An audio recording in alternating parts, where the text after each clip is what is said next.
Hi folks, good to be with you. We're in our second part of our video concerning Muhammad, the Caliphs and Jihad part 2.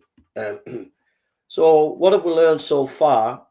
We've learned quite a bit. We've learned that the foundation of Islam, Muhammad was involved in battles and assassinations, and that was the fruit and the development of the Caliphs. We learned that the Caliphs expanded Islam through war. We also learned that there are Islamic history that has been whitewashed and thrown under the carpet and the public don't know about. So, for example, the massacres, the horrendous massacres that went on in India, where there were massacres more than what happened in the Holocaust. So these things are whitewashed and hid in history. So yeah, we also learned that Western leaders have no idea what they've let themselves in for, allowing so many Muslims to come to the West. It's not going to go well for the West from what we've seen in the history of Islam so far. So we're going to continue. In page 100 of the book by Dr. Hammond on slavery and the history of Islam, he says, the bloody levy. Soon the Turks were occupying southeastern Europe, threatening even the heartland of Europe. Besieging the gates of Vienna itself in 1529, the Turkish Muslims even outdid the Arabian oppressions of the Christians.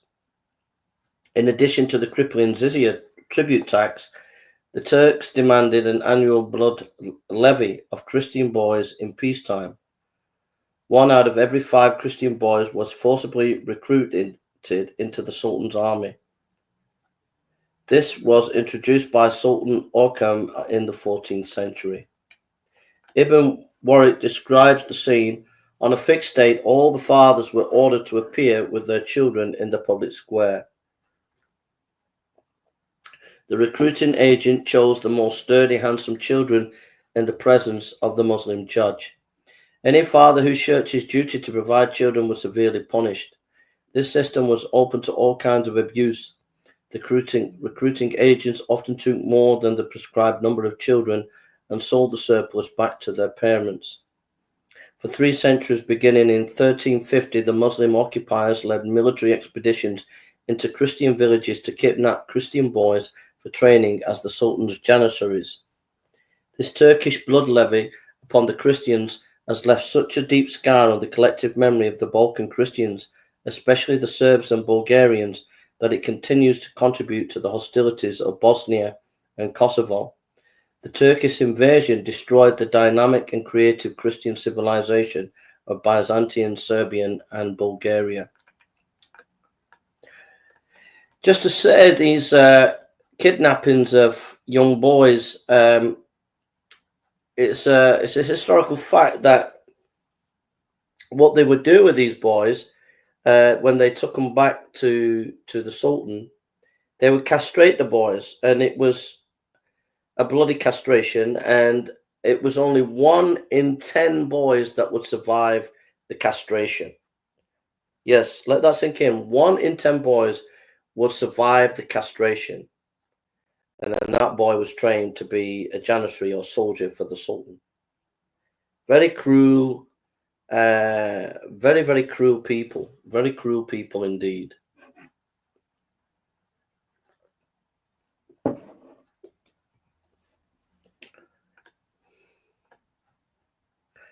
Ibn Warwick describes the scene. On a fixed date, all the fathers were ordered to appear with their children in public square.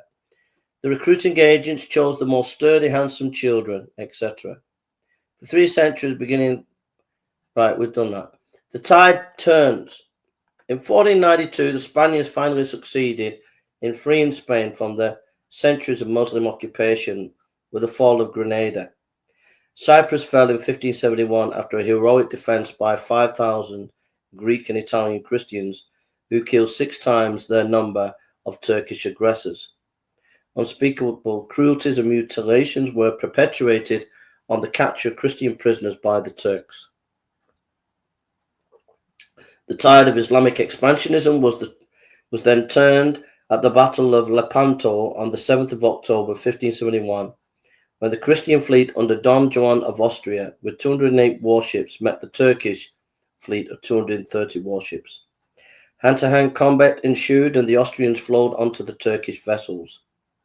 Over 30,000 Turks were killed and 15,000 taken prisoner. It was described as one of the most decisive turning points in history, when the Turks were later defeated outside the gates of Vienna. This ended the overt threat to Central Europe. Soon the Ottoman Empire began to decline into corruption and degeneracy. When the Sultan Murad III died in AD 1595, his son Muhammad had his 19 brothers murdered to prevent them from claiming this throne. He also had 7 of his father's pregnant concubines sewn into sacks and thrown into the river. Many of his nephews were incarcerated in the cage, and Sultan Ibrahim threw his grand vizier into a cistern. One morning, after an orgy, Ibrahim had all 300 women of his harem put into sacks and thrown into Bosphorus. Only one survived by being picked up by a ship bound for France.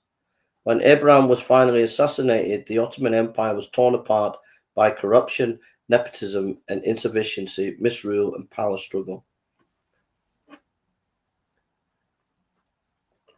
In the early 19th century, after the Ottoman Empire suffered defeats at the hands of Russia and Austria, as the Greeks and Serbians mounted successful wars of national liberation, Sultan Mahmud II decided to massacre all the Janissaries. The reforms and westernization of state institutions, however, was accompanied by escalating persecution of Christians.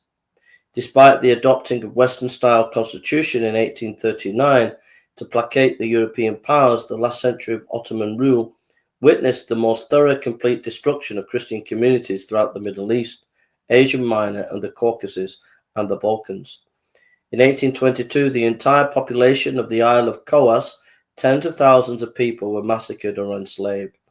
In 1823, 8,000 Christians were slaughtered by the Turks at Missolonghi.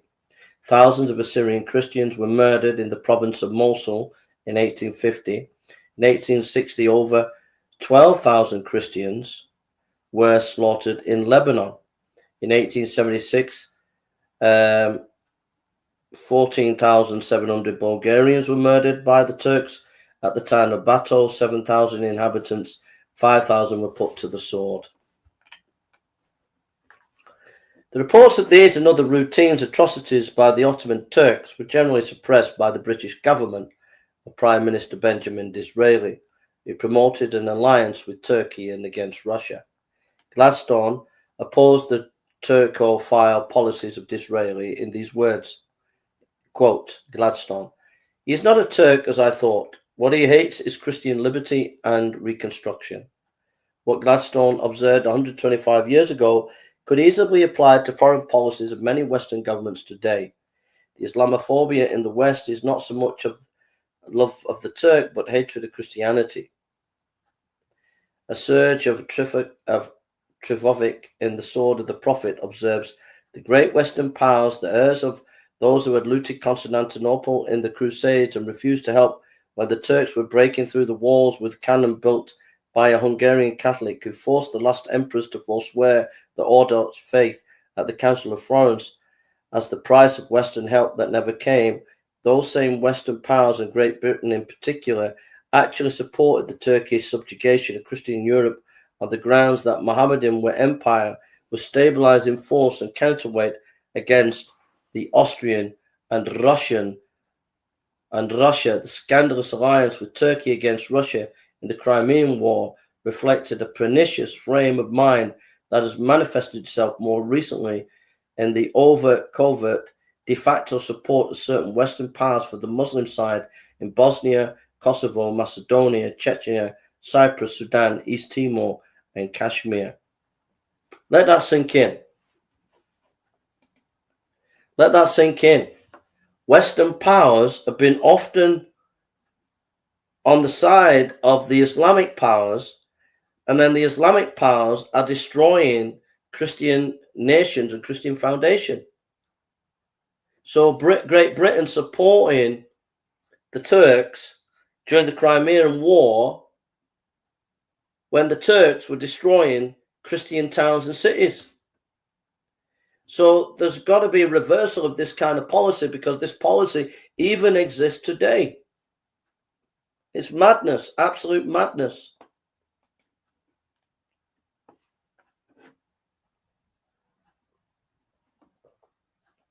The forgotten Holocaust. The Turks slaughtered over 200,000 Armenian Christians in Bayazid in 1877. Azgurt in 1879 and Sassoon in 1894, Constantinople in 1896 and Adana in 1909, and in Armenia 1895 to 1896. In 1915, the Turks massacred over 1.5 million Armenian Christians. One writer says, Turkish women were given daggers to stab dying Armenians in order to gain the credit in the eyes of Allah of having killed Christians. In 1881, the Turks slaughtered the Christians in Alexandria. In 1915-16, over 100,000 Maronite Christians in Lebanon and Syria were murdered.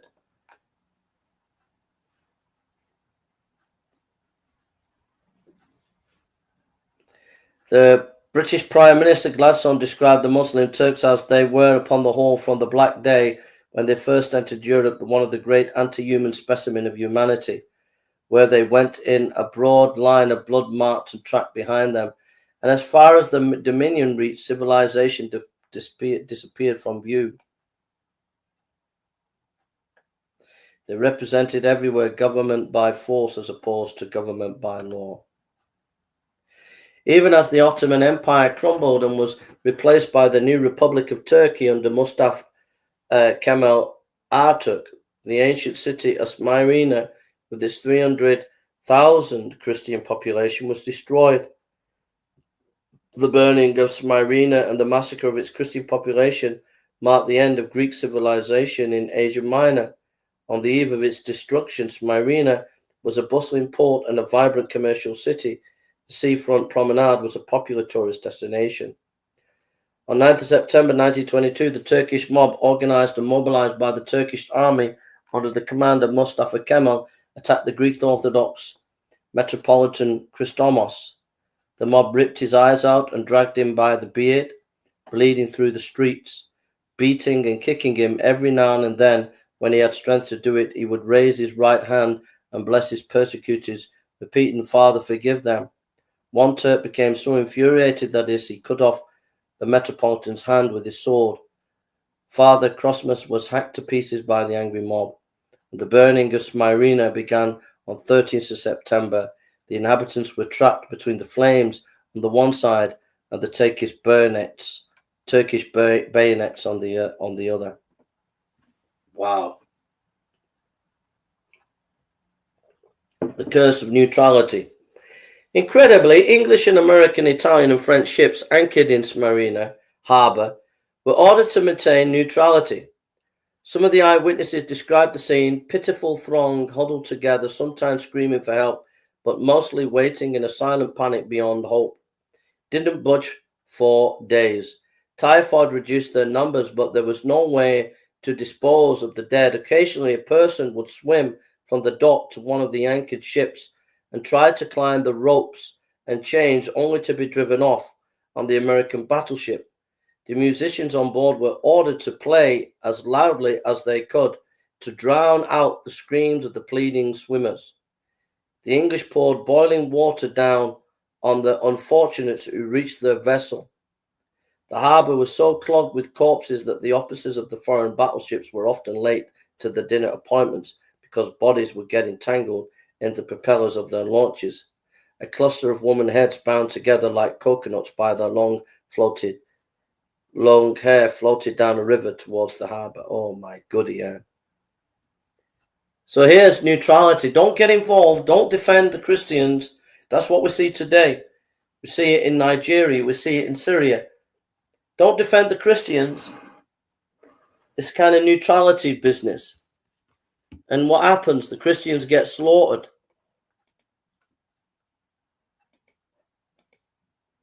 There needs to be a Christian international peacekeeping force, folks.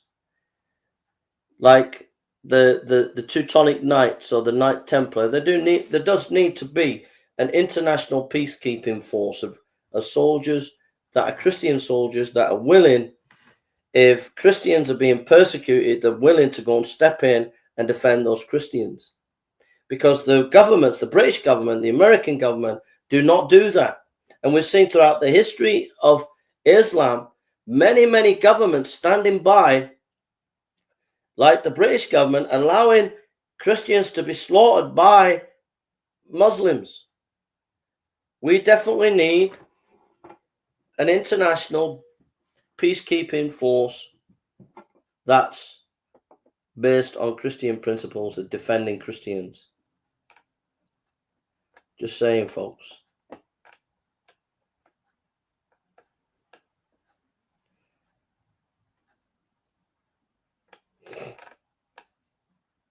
That was the end of Christianity in Turkey.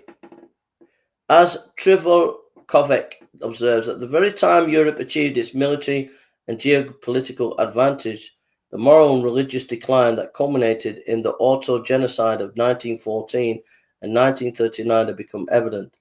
Having found in their grasp places their Crusader predecessors had only dreamed of reclaiming Jerusalem, Bethlehem, Antioch, Alexandria, Constantinople, effect and demoralized European governments made no effort to re-Christianize them, and with a few decades neatly abandoned them.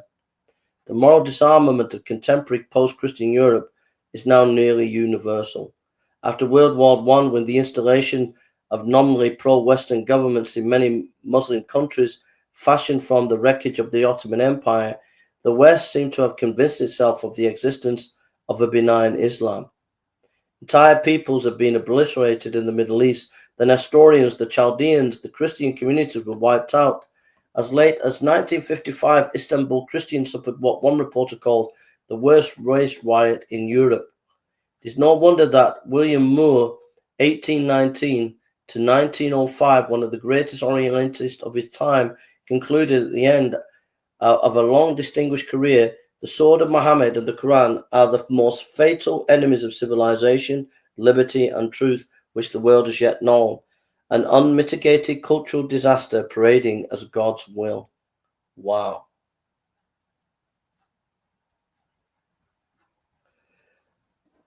Yeah, they would, but if we look at the history of Islam, many Christians are just being killed and slaughtered and governments standing by. So there has to be you've got the United Nations, you've got things like that. You should have a international Christian defense force that's willing to go anywhere and defend Christians anywhere, because governments are not willing to do it. Intellectual dishonesty. The persecution of Christians by Muslims has become a forbidden subject in Western circles. 13 centuries of religious discrimination and persecution, causing the suffering and oppression, murder, enslavement of countless millions, have been buried under the thick whitewash of myths of Islamic tolerance. The deceit, cowardice, and silence by all too many Western journalists and academics continues to facilitate the religious discrimination and persecution of radical Islam to this day.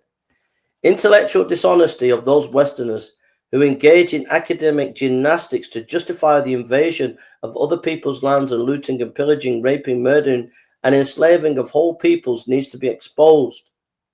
The hypocrisy of those who justify the military expansion of Muslims but condemn those who inflict defeats upon these Islamic invaders needs to be challenged. The fiction that jihad has never been aggressive but only defensive concept should be dismissed with contempt as that it deserves. There has been an intellectual whitewash. There has been a whitewash by Western intellectuals, Western academics, and Western politicians to hide what has gone on in history. We have to remember that the Crusades in the Middle Ages were defending pilgrims who were being attacked and raped and taken into slavery And that happened for hundreds of years. Before the Crusades start, there was hundreds of years of Islam attacking the pilgrims at Jerusalem, raping them and sending them into slavery. What happened to the Hindus in India? Been whitewashed by the Western intellectuals and politicians. There's been a complete, utter hiding of Islamic history in the West, softening it, shaping it to make it more palatable to Western people. But the reality is, it's been one history of butchery for centuries upon centuries. That's the reality.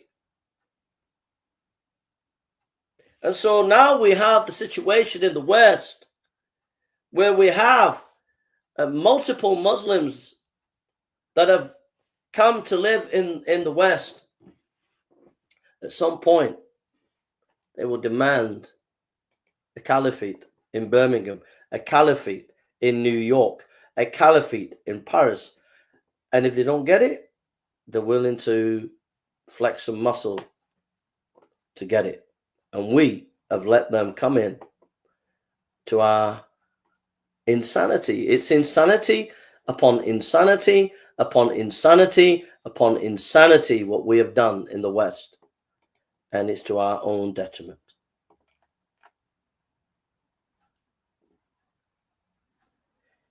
Sharia in Saudi.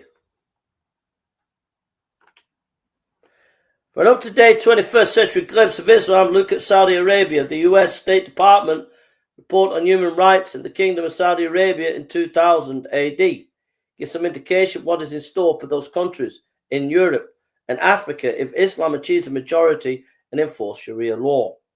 Quote, freedom of religion does not exist. Islam is the official religion and all citizens must be Muslims.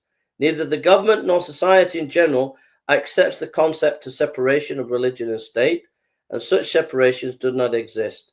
Under Sharia, conversion by a Muslim to another religion is considered apostasy. Public apostasy is a crime punishable by death if the accused does not recant. Islam religious education is mandatory in public schools at all levels, and all children receive religious instruction. Citizens do not have the right to change their government, and there is legal and systematic discrimination based on sex and religion. And that's the way it is, folks. That's the way it is. So, what do we learn from what we've learned? Number one, there is a rewriting of history.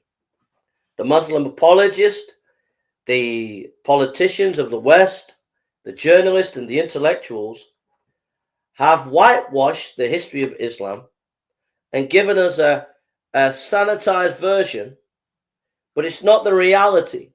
The reality is what happened in India, the absolute decimation and slaughter of the Hindus, the reality of the slaughter of Christian populations in Turkey over the centuries, the capturing of boys, making them Janissaries, soldiers, castrating them, capturing women upon tens of thousands and putting them into slavery.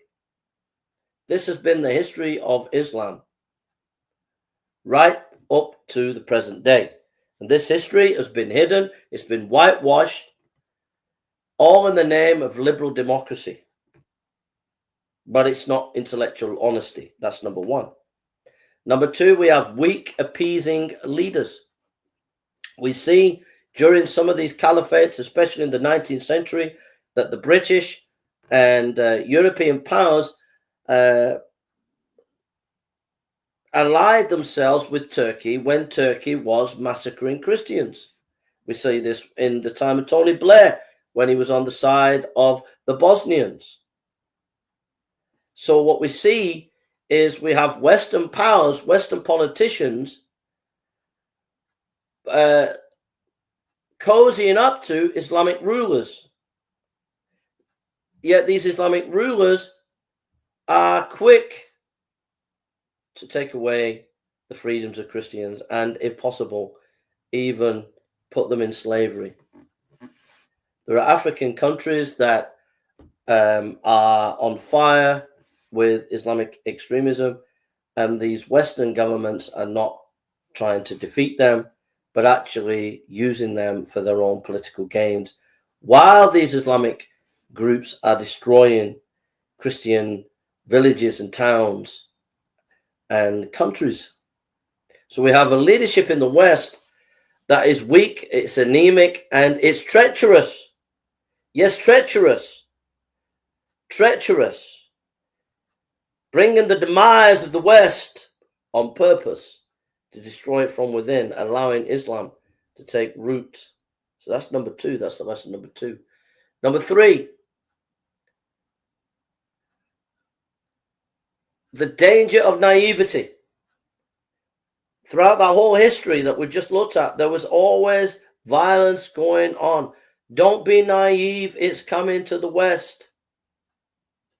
There will be a day when some of these groups will declare that France is a caliphate, that Holland, Amsterdam is a caliphate, that Birmingham is a caliphate, that Manchester is a caliphate, that London is a caliphate, and there will be war, like there was in Iraq, like there was in Afghanistan, like there has been in Syria, like there is in Ukraine and Russia. There will be those kind of wars that take place in Western society. It's as clear as day.